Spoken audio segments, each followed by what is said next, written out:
बात आती है हिस्सेदारी की। अभी राजभर पार्टी के 4 लोग हमसे मुलाकात किए, वो प्रवक्ता भी थे।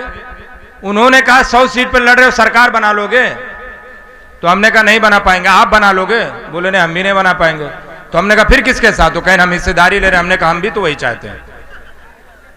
तुम मुख्यमंत्री बन जाओगे, नहीं बन पाओगे, दूसरे ठेका लेके बैठे हो। तो बोले नहीं नहीं, हम भी नहीं बन पाएंगे, लेकिन हम अगर पार्टनरशिप में तो हमें कुछ मिलेगा। हमने कहा इसी की लड़ाई तो हम भी लड़ रहे हैं। हम भी तो बार बार कह रहे हैं कि पार्टनरशिप करिए। आप हमको ब्रोकर बना के रखना चाहे तो आप ये चाहे तो मैं जमीन बेचवाऊं और 2% का ब्रोकरी लूं और साइड में हो जाऊं। ये तो नहीं होने वाला है। अब जो कुछ होगा वो बराबरी का होगा। इसलिए बराबरी का होगा क्योंकि अभी 2014 से पहले मेरे पास लीडरशिप नहीं थी। अब अल्लाह का करम है कि असदुद्दीन ओवैसी साहब के नाम का एक चेहरा है जो हमारा लीडर है, हमारा सियासी इमाम है, और इंशाअल्लाह उसी के बैनर तले उसी के साथ चलेंगे और इसी उतरौला विधानसभा से जीत की शुरुआत करेंगे इंशाअल्लाह। आपको मैं बता दूं, ऐसे नाम गिनती करा दूं, यहीं उतरौला, यहीं बलरामपुर, यहीं आपके मटेरा, बहराइच, नानपारा, सहारनपुर, कांठ, संभल, असमौली, ऐसे कई विधानसभाएं सीटें हैं जो इंशाअल्लाह एमआईएम जीतने जा रही है और यहां की एक क्षेत्रीय दल इंशाअल्लाह बन के दिखाएगी। बहुत दूर की बात नहीं है। 5 मिनट में असदुद्दीन ओवैसी साहब आपके बीच में पहुंच जाएंगे। मैं आपको बता दूं, मुझसे कई लोग बार बार इसी उतरौला विधानसभा के लोग पूछते हैं कि आप भाजपा के खिलाफ क्यों नहीं बोलते हो, क्या आपकी लड़ाई सिर्फ सपा से है? हमने कहा ये बताओ, हमने कितनी बार भाजपा को वोट दिया? बोले नहीं, वोट तो नहीं दिया। तो हमने कहा मैं किराने स्टोर से तुम्हारे सामान खरीदूं और बगल वाले दूध वाले को मैं गाली दूं? ऐसा हो सकता है? सत्ता में आप रहो, मलाई आप खाओ और मेरे लिए कुछ ना करो। आपको बता दूं, समाजवादी पार्टी की 2012 से 17 तक सरकार थी। माइनॉरिटी बजट की मैं आपको बता दूं, 54% बजट ऐसा था जो माइनॉरिटी स्कॉलरशिप की मैं बात बता रहा हूं। 2016-17 का कई की रिपोर्ट बता रहा हूं। स्कॉलरशिप मिली नहीं और बच्चों की वापस हो गई। 93% बजट 2016-17 में खर्च नहीं हुआ, वापस हो गया। उसके मिनिस्टर कोई और नहीं, आजम खान साहब थे। कई की रिपोर्ट है, आप पढ़ लीजिएगा। हमें अगर ये सारी चीजें मिल भी जाए तो भी कम है, उसके बावजूद भी हमें नहीं मिलती है। जितने बड़े बड़े आपके साथ वादे किए गए थे, अब एक भी वादे आपके लिए नहीं किए जाते हैं क्योंकि आपके अंदर सिर्फ एक खौफ दिखाया जाता है कि कुछ मत बोलो वरना भाजपा आ जाएगी। भाजपा नहीं है, ऐसा लग रहा है जैसे कनवा दज्जाल है, आ जाएगा आपके बीच में। अरे भाई अभी नहीं आ रहे मेरे भाई, मेरे पास 1-1 मिनट में एसएमएस आ रहा, मैं बता रहा हूं 5 मिनट अभी और लगेगा। हाँ अभी 5 मिनट लगेगा पहुंचने में।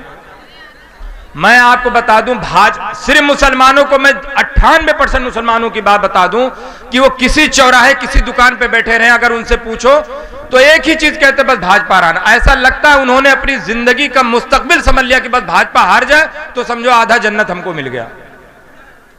और यही वजह है जो आज आप मारे जा रहे हो, क्योंकि आपने 50% दुश्मनी इसलिए ले रखी है क्योंकि तुम अकेले ठेका लियो भाजपा का हराने का।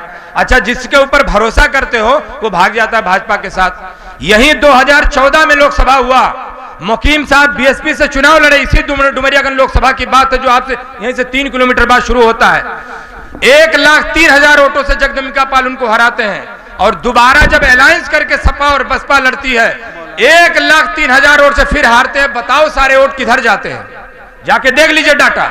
जितने वोट से पिछली लोकसभा हारे उतने वोट से फिर हारते हैं, इसलिए क्योंकि यादव जी भाजपा की तरफ चले जाते हैं। और यादव जी क्या मुख्यमंत्री बनाना चाहते हो?